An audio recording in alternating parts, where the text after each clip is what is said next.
오늘 우리에게 주신 하나님 말씀 함께 봅니다. 요한복음 1장 6절에서 13절까지 보겠습니다.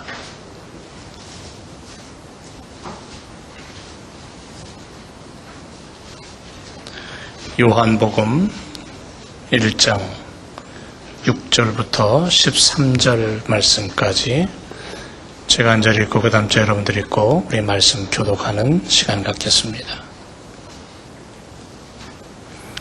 요한복음 1장 6절 하나님께로서 보내심을 받은 사람이 났으니 이름은 요한이라.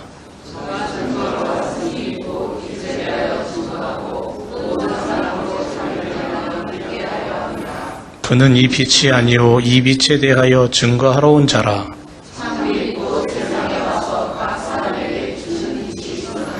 그가 세상에 계셨으며 세상은 그로 말미암아 지은 바 되었으되 세상이 그를 알지 못하였고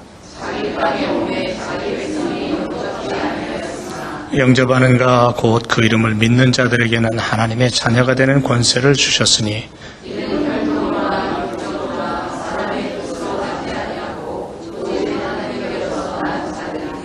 아멘.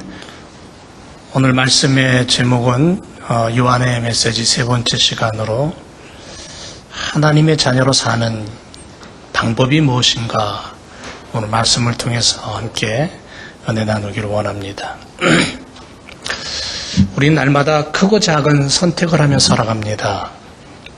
얼마 전 방송에 보니까 개 한 마리가 주인과 함께 산책을 하는데 이 개는 희한하게도 도로의 가운데 노란 선만 밟고 가요.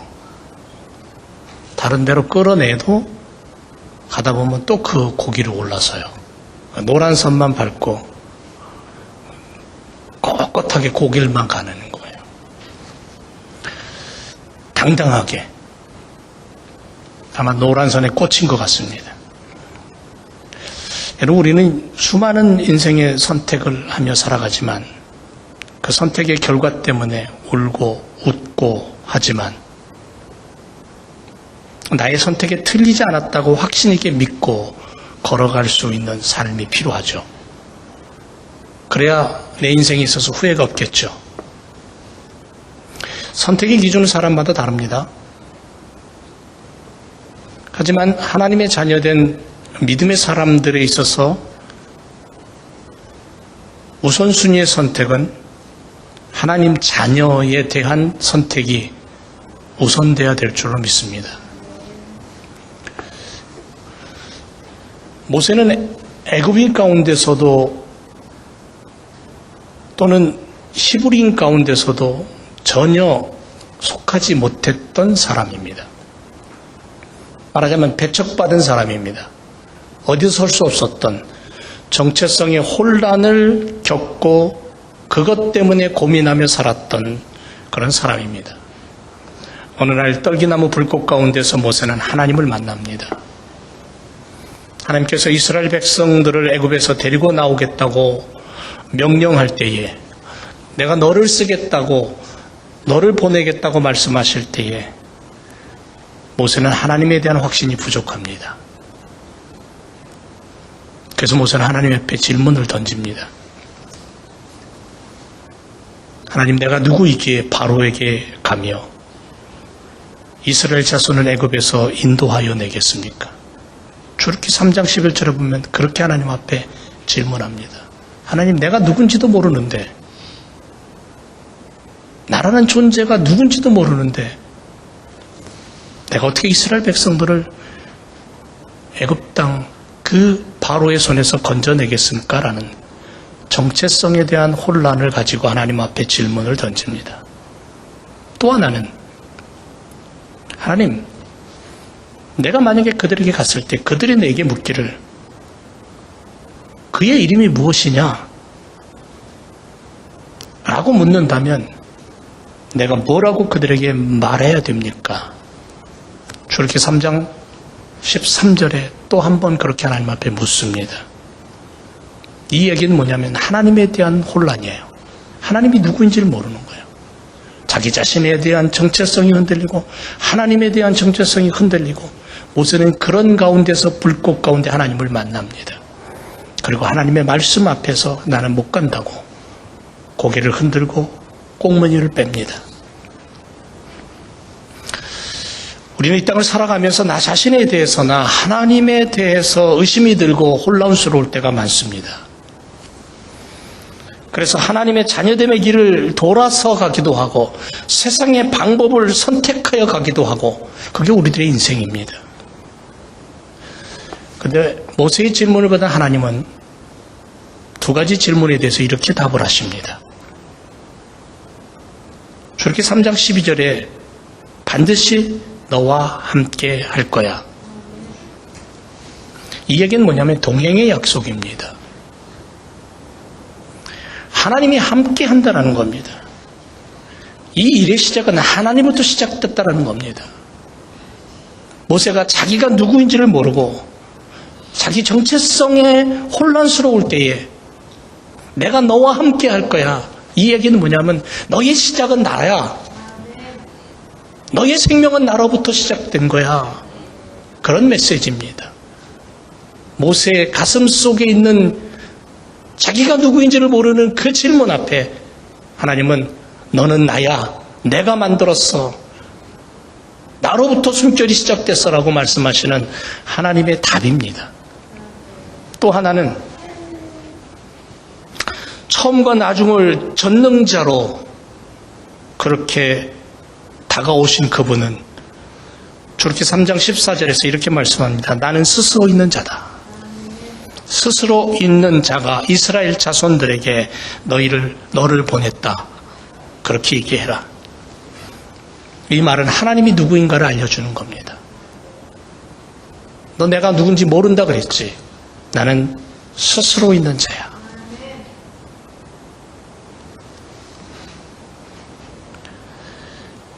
모세는 그 하나님의 부름 앞에 결국은 무릎을 꿇고 하나님이 보내시는 그 길을 자신의 인생의 길로 선택을 하고 길을 갑니다. 그리고 그 이후로 수많은 난관이 와도 그는 포기하지 않습니다. 120살에 비스가산에서 죽을 때에도 그는 하나님의 부르심에 대한 선택이 옳았다라고 그렇게 고백합니다.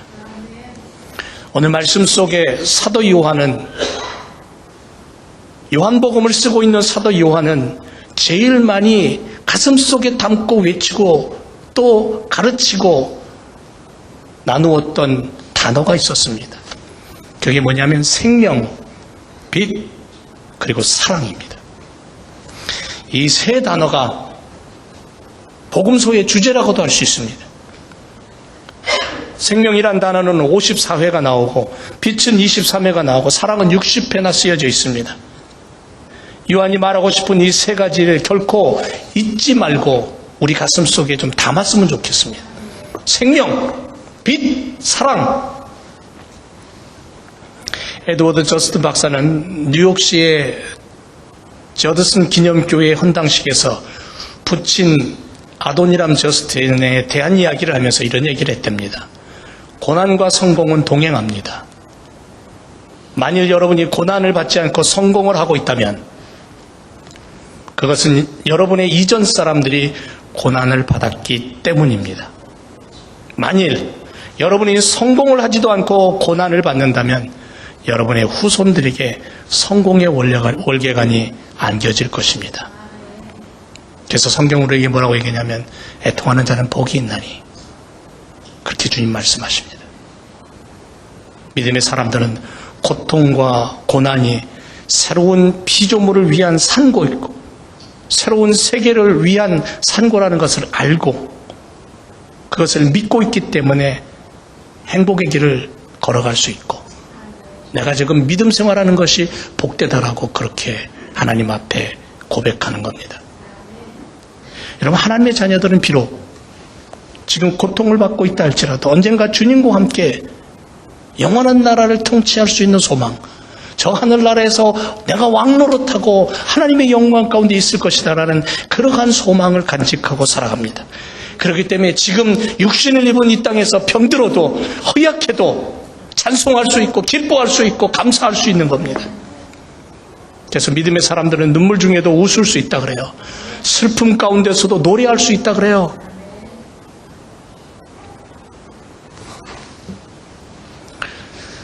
이것이 바로 하나님의 나라를 바라보며 올바른 선택의 길을 걷는 신앙의 사람들의 인생입니다.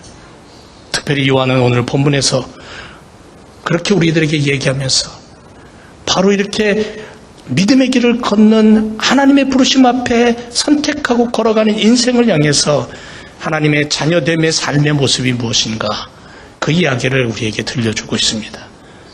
하나님의 자녀로 사는 길을 말하면서 첫째는 뭘 말하냐면 하나님의 자녀로 사는 길은 입을 열어 말을 하라는 겁니다. 말을 해라. 여러분 말 안 하고 살 수 없죠. 말 많이 하시죠. 어떤 분은 내가 오늘도 말을 너무 많이 해갖고 입에 곰팡이가 뭐가 꼈다 그래요? 입이 막 그냥 마를 정도로 말을 많이 하고 삽니다. 또 어떤 분은 아예 입을 닫고 살아요. 곰팡이 생길 정도로. 말을 안 합니다. 이민 1세들을 한국적 사고를 가지고 살죠. 우리들은. 어려서부터 나보다 조금만 몇 개월이라도 나보다 먼저 태어난 분이 옆에 있다면은 처음 만났을 때는 사실은 꼼짝 못하죠. 그저 깍듯하게 존대하고 그러지 않습니까? 그러다가 이제 가까워지면은 한두 살 차이는 이제 친구로 맘먹고 그렇게 우리가 지내기도 합니다만은 한국 분들은 이 어른 공경하는 것에 있어서 이제 몸이 배어 있습니다. 1세들이. 근데 미국에서 자란 2세들, 1.5세, 2세 자녀들은 이게 아니에요. 할아버지라도 자기 주장이 옳다 그러면은요, 빳빳하게 고개 들고 맞대꾸 합니다. 지지 않습니다. 할아버지 수염 누가 잡아요? 손주, 손녀들이 잡아 당겨요. 그래도 혼 안 납니다. 근데 우리의 자녀들 세대는, 미국에서 자라는 우리 자녀들 세대는 대드는 게 아니에요. 자신의 옳음을 피력하는 거죠. 어른을 무시하거나 얕잡아 보는 건 행동이 아닙니다. 그런데 문제는 복음을 위해서 결코 양보할 수 없는 진리의 사실을 대할 때 우리 1세들이 습관적으로 유구무원할 때가 종종 있다는 거예요. 별로 관심 없는 것처럼 아니면 잘못되었는데도 입을 닫아버리는 경우도 있다라는 거죠. 분명히 이단인데 그저 그냥 관심 없어 보이는 그러한 모습들을 우리는 좀 갖게 되는 거죠. 왜냐하면 나보다 나이도 많고 인생 경험이 많다 그러니까 뭔가 모르게 좀 지고 들어가는 그런 모습도 있는지 모르겠습니다. 그래서 저는 마음속에 그런 생각을 늘 하면서 삽니다. 목숨 걸어야 될 때 목숨 걸어라. 예? 복음을 위해서만 목숨 걸면 돼요. 다른 건 다 양보해도 괜찮아요. 복음을 위해서 목숨 걸으라는 거예요. 십자가 위해서 목숨 걸으라는 거죠. 하나님께로 보내심을 받은 사람이 있었습니다. 그를 가리켜서 뭐라고 얘기하냐면 증거하는 자, 말하는 자, 말씀과 생명, 빛에 대하여서 이야기하는 자. 요한복음을 쓰고 있으면서 요한복음 초두에 예수님의 제자였던 요한이 말하는 그가 누구냐면 바로 모든 사람으로 자기를 인하여서 믿게 하려고 태어난 사람, 세례 요한을 얘기합니다. 이름이 비슷해서 헷갈릴 수 있는데 세례 요한이에요. 예수님보다 6개월 먼저 태어난 예수님의 길을 예비했던 사람, 메뚜기와 석청을 먹으면서 광야에서 거하는 사람, 물로 세례를 주면서 주의 길을 평탄케 했던 바로 그 사람,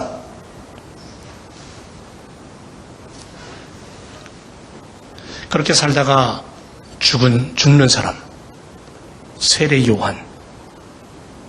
그는 태어나면서부터 죽는 그 순간까지 입을 열어 말하는 자였어요. 증거하는 자였어요. 그의 증거가 뭐냐면 예수 그리스도예요. 나는 그의 신들매도 감당치 못하겠다고. 오직 예수 그리스도. 나는 물로 세례를 주지만 불과 성령으로 세례를 줄 그분이 오실 것이다라고. 예수님이 등장하자 그에게 예수님께 세례를 베풀고 세례 요한은 사라져버립니다. 예수님과 맞설 수도 있는 사람이었어요. 그 당시에 세례 요한이 어쩌면 예수님보다도 더 유명한 사람이고 더 능력 있는 사람이고 더 많은 사람이 따라다녔던 그러한 이름 있는 유명인이었습니다. 근데 그는 자기의 위치를 알았어요. 자기는 누구냐 하면 예수 그리스도를 말하는 자예요. 그게 자기의 인생이에요. 예수님이 등장하자 그는 사라져버립니다. 오직 하나님의 독생자 예수, 성육신에서 십자가를 지고 인류의 죄를 구속하실 메시아, 그분만을 얘기하다가 죽은 사람.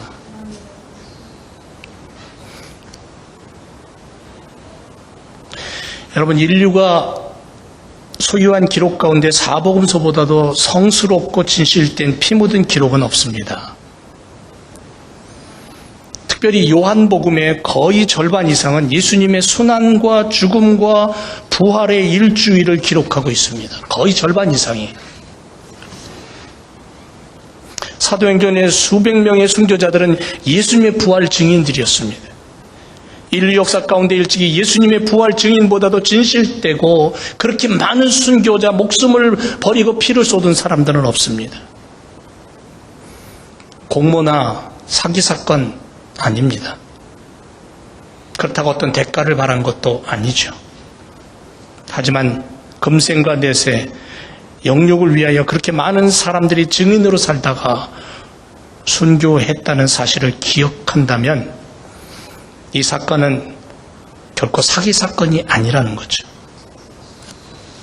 안식일이 주일로, 할례가 세례로, 회당이 교회로 바꿔진 사회학적인 이유도 주님의 죽으심과 부활을 통해서 하나님의 자녀됨, 왕의 자녀로 살겠다는 이름도 성도 모르던 사람들이 삶을 고백하고 목숨을 내걸고 예수를 얘기하고 예수 때문에 죽을 수 있었던, 그래서 예수 그리스도는 거짓이 아니라는 거예요.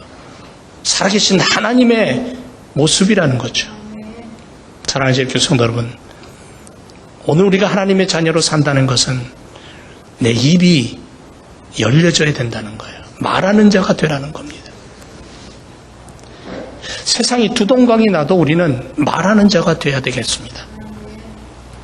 나의 입의 말로 인하여 세상 사람들이 예수님을 믿게 된다면, 그런 삶을 살아갈 수만 있다면 나는 그 외의 것들은 기필코 포기할 수 있다. 이게 성경에 기록되어 있는 복음의 일꾼들의 고백입니다. 우리는 이 땅을 살아가면서 참 많은 것들을 가지고 살아가요. 참 많은 소중한 것들이 있습니다. 하지만 나로 인하여서, 내 입의 말로 인하여서 생명 대신 그리스도가 전파되고 나로 인하여서 나의 옆에 있는 친구가 그리스도를 믿게 된다면 나는 그거 외에는 더 이상 바랄 게 없다라는 고백. 복음을 위해 하나님의 나라를 세우는데 나의 작은 삶과 입술이 필요하다면 기꺼이 외치며 떠들며 세상 앞에 나의 말을 외치고 싶다. 그런 믿음의 삶, 복음의 삶이 우리에게 필요한 때입니다. 여러분, 내가 조용하면 어떻게 하는 줄 아세요? 내가 지금 여기 앉아서 조용하면 하나님은 길바닥에 굴러다니는 돌이 외치게 안 됩니다. 지금도 지구촌 구석에 복음을 들고 들어갈 수 없는, 이방인들을 절대 받아들이지 않는 닫혀있는 나라가 있습니다. 그 중에 하나가 우리 고국 땅 북쪽에 있는 노스코리아죠. 하지만 그 안에서도 복음이 전파되지 않는다고 우리는 치부할 수 없습니다. 그 안에서도 하나님은 역사하십니다. 내가 할 수 없으면, 복음을 들고 들어갈 수 없으면 그 안에서 하나님은 하나님의 역사를 이루시는 거예요. 그게 하나님의 능력입니다. 그러므로 오늘 우리가 이 땅에 살아가면서 나 입을 열어서 세례 요한처럼, 요한복음을 쓰고 있는 예수님의 제자 요한처럼 예수 그리스도를 이야기할 수 있는, 그래서 나로 하여금 사람들이 그리스도를 알게 되는 그런 믿음의 삶을 우리가 살아야 될 줄로 믿습니다. 그렇게 사는 것이 하나님의 자녀됨의 모습이에요.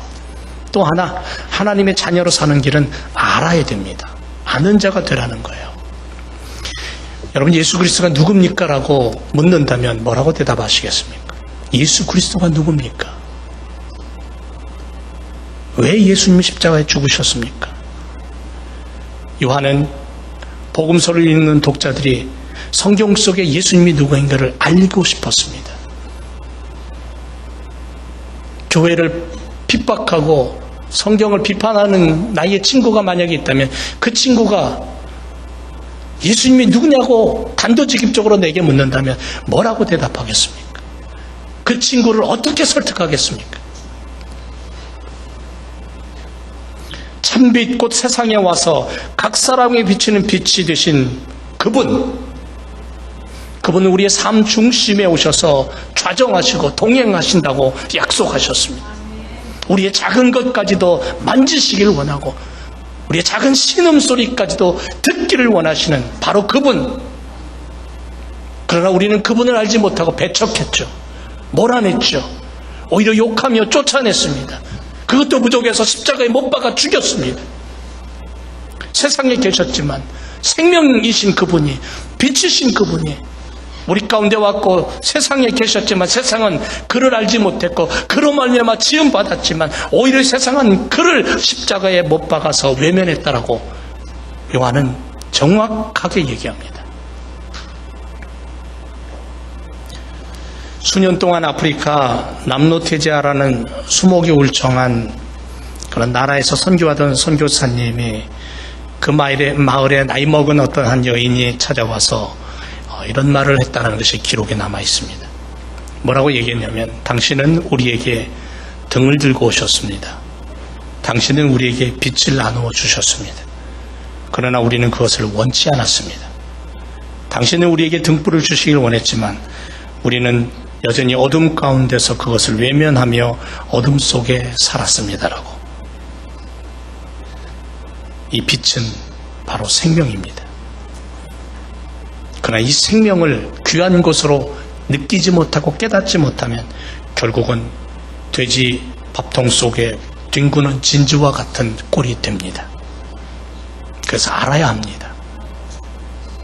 그가 세상에 왜 왔으며 무엇을 하셨으며 진리가 무엇이고 생명이 무엇이고 왜 그분은 말씀으로 오셨고 왜 그분은 빛이 되셨는가를 알아야 됩니다. 알려면 어떻게 해야 됩니까? 성경을 들여다봐야 되고 기도해야 되고 말씀을 가지고 고민하는 시간을 가져야 된다는 거예요. 예수 그리스도를 보내신 왕이신 하나님의 의도는 무엇인가를 배워야 돼요. 하나님의 마음을 알면 내 인생이 보여요. 하나님의 비전이 무엇이고 그것을 완성하기 위해서 지금 내가 어떻게 해야 되는지를 깨달아야 되는 거예요. 그러려면 말씀 안으로 들어가야 돼요. 성경을 봐야 돼요. 귀를 기울여야 돼요. 그래서 복음을 아는 자가 될 때에 복음을 말할 수 있고 생명이 무엇인가를 알아야 생명의 하나님을 이야기할 수 있는 거예요.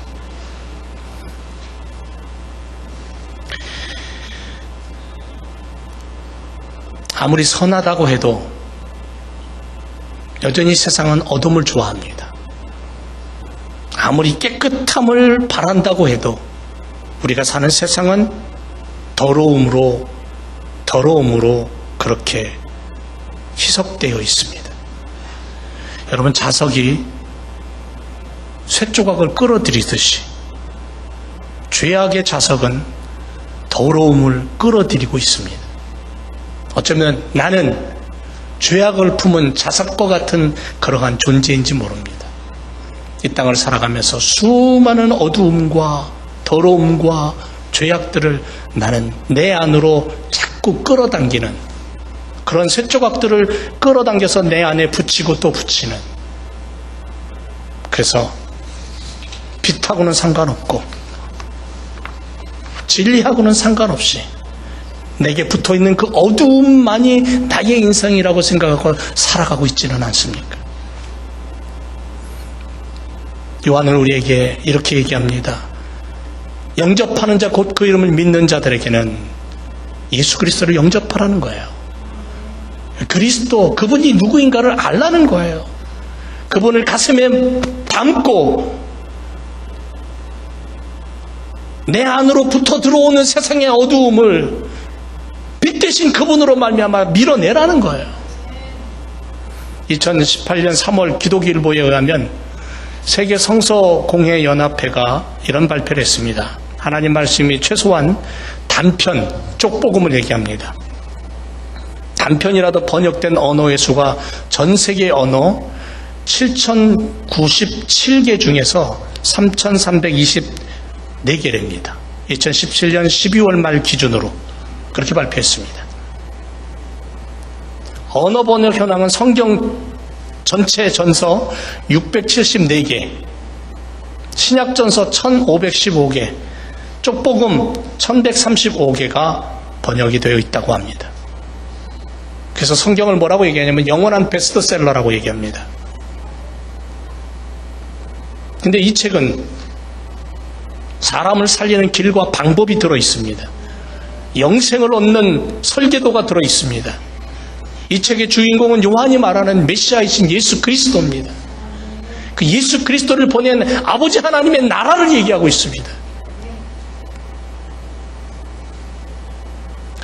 프랑스의 작가이며 저널리스트인 꼬르드 모르강이라는 사람은 인간의 증거라는 그러한 책을 썼어요. 이 책의 주인공은 2차 대전 참전에서 독일군에게 포로로 잡혔다가 폐결핵으로 석방이 되어서 죽는 날까지 자기 몸만 보호하면 될 수 있었던 이 사람은 풀려나자마자 지하저항 운동에 또 들어가서 운동을 하다가 독일의 비밀경찰에게 붙잡혀서 결국은 사형에 처해집니다. 사형장에 끌려와서 조국인 프랑스의 국가를 힘차게 부릅니다. 마지막 할 말이 없냐는 말에 그는 이렇게 얘기합니다. 인간은 죽일 수 있다 할지라도 진리는 영원히 죽지 않는다라는 말을 남기면서 죽었습니다. 진리는 죽일 수 없다라는 겁니다. 그러나 요즘 사람들은 진리 사형식을 거행합니다.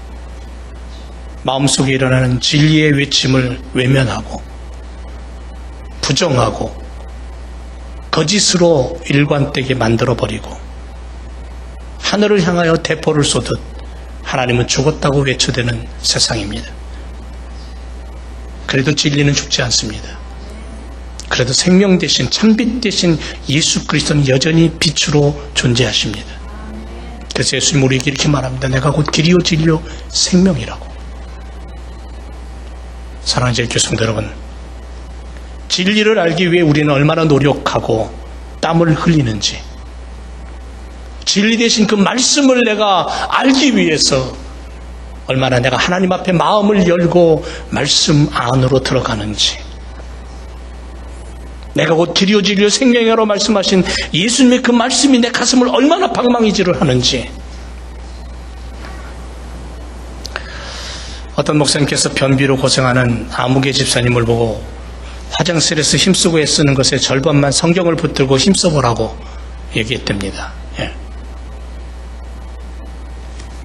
힘써도 못하네 눈물 많이 흘려도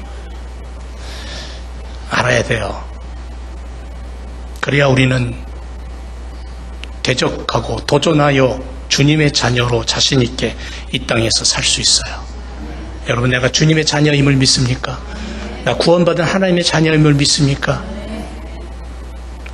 성경을 읽고 말씀을 연을 받고 함께 모여 기도하는 자리에 참석하고 말씀을 묵상하고 진리 대신 예수 그리스도를 깨닫고 세상을 구원하는 복음의 삶, 복음의 일꾼으로 하나님의 나라를 세우는 그러한 삶, 그 삶이 나의 인생의 올바른 선택이었다고 고백할 수 있는 그러한 우리가 되기를 주님의 이름으로 축원을 드립니다.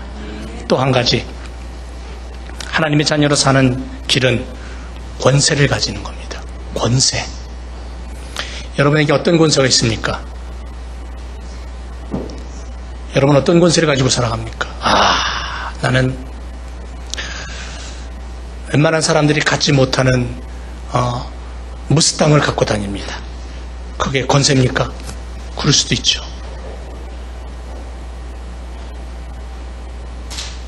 어저께 뉴스에 보니까는 트럼프 대통령이 G7인가요?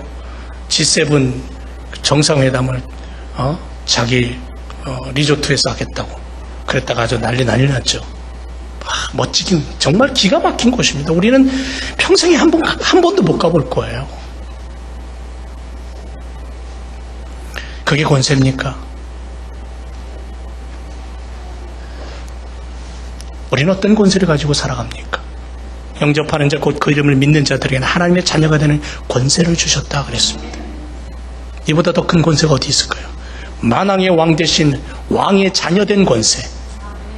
온 우주 만물을, 온 천지 세상을 만드시고 주관하시는 전능하신 그 하나님, 그 권세와 능력을 당신의 자녀들에게 그대로 유산으로 물려주겠다고 약속하신 그 하나님, 그 하나님의 권세가 내 안에 있다는 것을 우리는 왜 의심하며 살아갈까요? 왕이 소유한 힘을 사용할 수 있는데 영접하는 자, 곧 그 이름을 믿는 자들에게는 하나님의 자녀가 되는 권세를 주신다고 분명히 성경에 약속하고 있는데, 여러분 여기서 사용한 권세라는 말은요, 합법적인 권리라는 의미를 갖고 있는 단어입니다. 합법적인 권리. 성도는 아직 완성되지 않았지만 그럼에도 불구하고 하나님의 자녀임을 주장할 수 있는, 불완전한 세상에 육신을 입고 썩어질 수밖에 없는 이 유한한 세상 속에 살아가지만 내 안에 그리스도가 있고 내 안에 참빛 되신 예수 그리스도와 함께 한다면, 그분의 십자가 보혈로 내가 죄사함 받고, 그래서 하나님이 내가 너를 자녀 삼을게라고 말씀하신 그 말씀이 내 안에 자리 잡고 있다면, 나는 이미 이 땅을 살아가지만 합법적인 자격을 부여받은 영원한 하나님의 자녀임을 믿습니다. 그 권세가 있는 거예요. 그래서 우리는 초자연적인 출생을 한 자들이 된 거예요. 혈육에 의한 것도, 지적인 힘에 의한 것도, 세상의 어떤 방법으로 된 것도 아니죠. 오직 하나님의 뜻에 의해서, 하나님의 방법으로 거듭난 자, 중생한 자들이 되었습니다. 천국 백성이 된 겁니다. 하나님의 자녀 되었다고 성경은 말합니다. 그러므로 어둠의 세력 앞에 쩔쩔매지 마세요. 내 마음을 긁고 내 마음을 고통스럽게 하고 내 삶을 어렵게 만드는 이 세상의 어두움의 앞에 지지 말라는 거예요. 왜? 우리는 빛의 자녀이기 때문에, 빛을 가진 존재들이고 거룩한 하나님의 백성이고 하나님의 권세를 가진 자들이기에 지지 말라는 거예요. 이사야 41장 15절에 보라, 내가 너로 이가 날카로운 새 타작 기계를 삼으리니 내가 산들을 쳐서 부스러기를 만들 것이며 작은 산들은 겨같게 할 것이라고 선포합니다. 지렁이 같은 너 야곱아, 비록 네가 이 세상에서 지렁이 같은 존재일지 모르지만 나는 너를 바라볼 때에 내 사랑스러운 자녀야, 나의 아들이야. 너로 하여금 새로운 무기가 되게 하겠어. 새로운 병기가 되게 할 거야. 세상이 아무리 강력한 무기를 가지고 너를 넘어뜨리려 한다 할지라도 아니 못 넘어뜨려. 내가 너로 날카로운 새 타작기계로 삼으리니 네가 산들을 치면 부스러기가 되고 작은 산들을 치면 겨가 될 거야. 하나님의 능력과 권세를 우리에게 약속하신 말씀이에요. 그러므로 사랑하는 성도 여러분,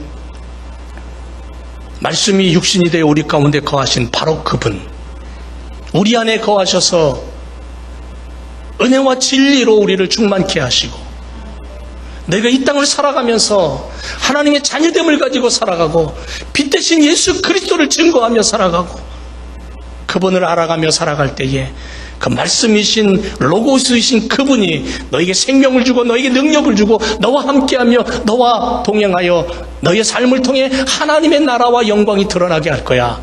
그렇게 약속하시는 그 주님을 믿고 그 주님 앞에 엎드려 기도하며 그 주님과 함께 이 땅을 당당하게 살아야 될 줄로 믿습니다. 여러분, 우리 마음속에 왜 상처를 받죠? 우리 마음속에 왜 그렇게 아파합니까? 여러분, 그거 이겨내야 돼요. 왜? 하나님의 자녀인데, 내게 주신 권세가 있는데 밀어내야 돼요. 왜? 하나님의 나라가 내 안에 있는데. 어떻게 하나님의 자녀로 살아갈 수 있습니까? 하나님의 자녀로 사는 길을 요한은 우리에게 분명히 말합니다. 왕의 자녀다운 삶, 천한 자가 아닙니다. 피곤한 자가 아닙니다. 여러분, 주몽이가 고구려를 세울 때에 온 힘을 기울이다 보니까 그의 아내와 아들 유리는 정말 방황하는 세월을 삽니다. 우리 드라마에서도 좀 봤잖아요.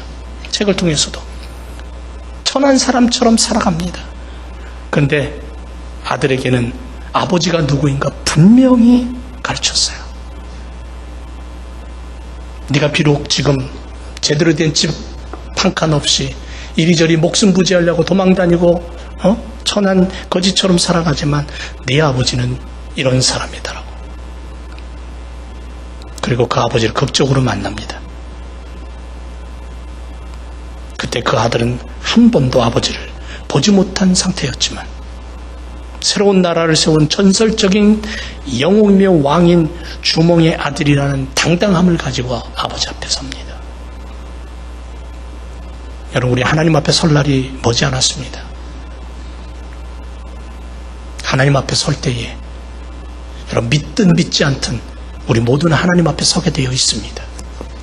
그때에 만왕의 왕 되신 그 하나님, 그 하나님의 아들이고 딸이라는 분명한 의식을 가지고 그런 정체성을 가지고 오늘도 내가 걸어가는 그 길에 주의 말씀과 주의 인도하심이 있다라는 그 사실을 믿고 빛 대신 주님과 함께 걸어가는 우리 인생이 되어서 하나님 앞에 당당하게 설 수 있는 하나님의 자녀, 그런 믿음의 삶 우리가 살아야 될 줄로 믿습니다.